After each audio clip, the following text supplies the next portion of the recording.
Hi.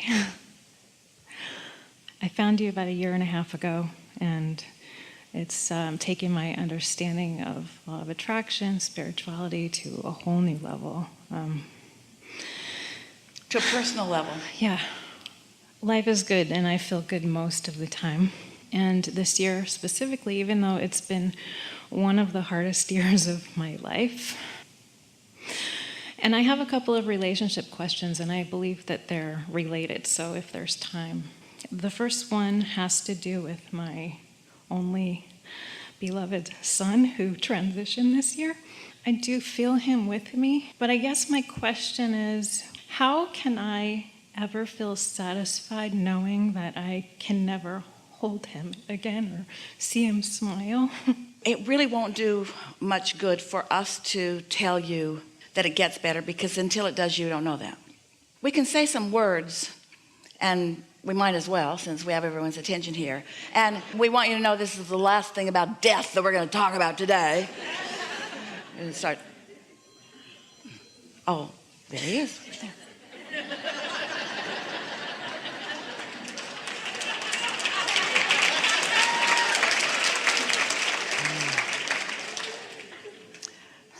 You all have been in these bodies just a really short time, and your relationships with each other are really, really brief in this form, while your relationships with each other on a vibrational basis are so much longer and deeper and more.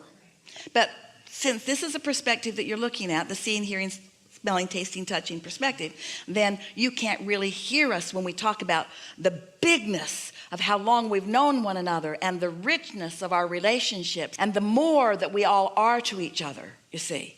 So you're focused on this scanty little, very short relationships that you have with people in physical experience, and forgetting about all of this relationship that we all are together. So that helps a little bit to realize that there is so much more. Now, Right. So that leads to the second part of this question, which is I think it would be helpful if I could understand what our relationship looks like moving forward. I mean, will we have other 3D experiences together? well, you see, here's the thing. This is what we meant to Esther when we said to her, stop looking for Jerry where he was and look for him where he is. And she realized that she was wanting him to turn into something that she could see. Do any of you see energy in this room? Are any of you noticing Jerry? He is so big time right here. You see him? Now, those of you who can't see him just think we're making stuff up. This is such an important question.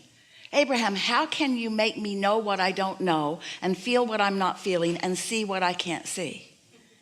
And I liked it the way it was. I liked it when I could see and hear and smell and taste and touch. Abraham, can you paint a picture? Can you weave the non-physical into something that is physical? And we get why that matters to you.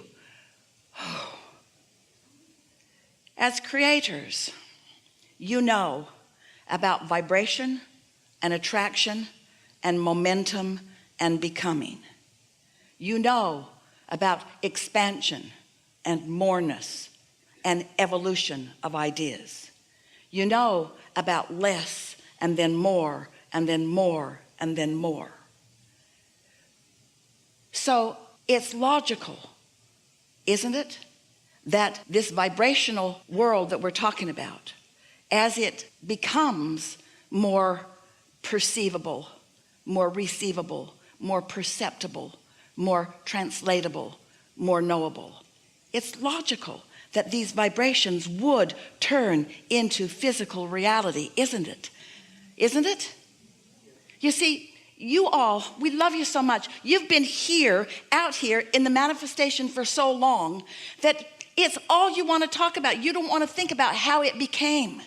And then you only want to sift and sort the good stuff and the bad stuff in the manifestation. So you're just digging through all the piles and sorting out the piles. You're not, for the most part, we love you so much, considering the adding to. You're not thinking about the contribution that you're making as you are turning thoughts to things and the more that is becoming. Have you seen any pipelines coming in from other planets being truckloads of goods in? Is there a Salvation Army in the sky? that is dropping goods into your neighborhoods? Or are you acknowledging that vibrations are turning into this reality that you are seeing and that you are creating and perceiving? Are you following us at all? When you accept that thoughts have turned to things, we understand so completely why you have become so ravenous and so satisfied in many ways with the manifested, what you want to call see it, hear it, smell it, taste it, touch it part of physical experience. But as long as that is the thing that is ringing your bells, and for most of you the only thing that's ringing your bells, and if you are not excited about the baby in the womb, if you're not excited about the baby in the womb, which you easily accept, how can you be excited about the baby in your arms? Well, because the baby in my arms is more satisfying to me. It gives back to me in more ways. It responds to me. It validates me.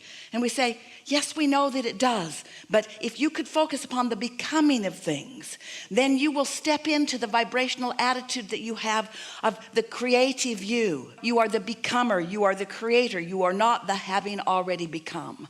And so we're just doing the best sales job that we can muster here to sort of shock you for a moment, all of you, into the realization that you are extremely short-sighted when you're only looking at what has been created. And it is so uncomfortable when something that has been created you then think went away. When the truth is, it has never gone away. It's in a different form. You've got to start looking at the reality of the energy and the reality of creation. And you've got to stop giving your undivided attention only to the stuff that's already manifested, because that's dead-ended to you. There's no more life in that. The life is still coming forward, you see. And so don't yearn for something that's been created to last forever and ever. Oh, we must preserve this. We must take care of this. We must wrap this up and be very gentle and careful with it. There will be another and another and another and bigger and better and more and more and more and more, because vibration is turning to more thoughts and into more things. And your exposure to life and your experience with life is causing the creations to be more and more and more and more, you see. So don't go back and try to regurgitate something that has been and reconstitute it and bring it back. Let it continue from where it is to surprise and delight you and fulfill you and be with you and manifest with you and show you and teach you and love you and be with you, you see. There is no ending to anything. There's no ending to anyone. We are all just coming forward and coming forward and coming forward and coming forward and coming forward. That may help you and maybe not. It depends on how focused on what isn't you are in any moment in time. But we know for sure that you're looking at this much when there's this much. There's so much more to feel, so much more to know, so much more to experience, so much more about yourselves to experience. You have such a capacity for understanding and for loving that is so much more than anything that you ever see or hear or smell or taste or touch. Everything exists. Everything that anyone wants. They want it because they believe that they will feel better in the having of it. And we're talking to you about who you really are and how you really feel. And we're asking you to find some way to put yourself into vibrational resonance with who you really are, so that you can feel how brilliant you are and how clever you are and how beautiful you are, so that you can feel that love for others too. How sad it is when you look at someone or hear about something on the television and you find your hatred for them as it's being presented, and you let that be your symbol to sacrifice your own connection as you sort of shrivel up in the absence of who you really are. There are so many things about this physical world that are beautiful, and there are so many things about this physical world that you don't want to give your attention to and that your inner being is not giving attention to. And when you do, you feel the absence of yourself in the process, you see. We know. It is so delightful to find these people, these children we give birth to, and these lovers that we find, and these friends that we find around. And it is so delicious to get all tuned into source energy and to hold them as our objects of attention and to feel all of that love that we are capable of flowing through us and to them. And it feels like They were the object of attention that summoned that love through us, because they were part of the reason that we felt that way. But they're not the reason that we felt that way. We felt that way is because that's how we naturally feel. And if it's not one, it's another. There are endless things for you to focus upon to feel that love flowing through you. And so if you spend your time looking for an object of attention to which you can flow that energy, you will never feel the loss of anything ever in your life. Every moment of your experience, there will be some other excuse that you're giving yourself for source energy to flow through you. We know who we are and how it feels to focus upon you, you see. We don't worry about you. We don't even know about your problems. We don't focus on your problems. We don't try to fix your problems. Because while you are stirring up your problem, the solution is being stirred up at the same time. An equivalent solution to every problem is happening in the moment of the creation of the problem. That's how this magnificent universe works. So we give our undivided attention to your solutions. And when you start doing that too, you find resonance with us and you feel great. Don't you think it's time, since every single person in this room and on this planet knows for sure that you will die, and you know for sure that everyone you know will too. Don't you think it's time to stop making that such a big, impossible factor in your life experience? Don't you think it's time to start focusing upon the fact that you're always alive? Don't you think it's time to start feeling the liveness of who you are? Don't you think it's time to start tapping in to who you really are, who you have always been, to find the fullness of who you are? We think it's time. We think this unnecessary suffering is ridiculous. And we don't mean to be disrespectful. We get it. We saw Esther pinched off from us using excuses that she couldn't control. But after a while, she just got very tired of feeling bad. So tired of feeling bad that it just wasn't worth it to go there, not even for a little bit. Not going there, not going there.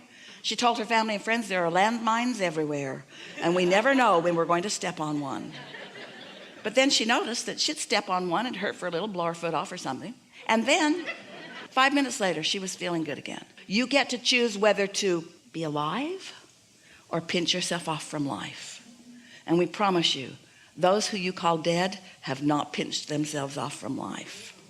They have not. All right, so we're not going to assign you anything. We're not going to say, let's not talk about this anymore.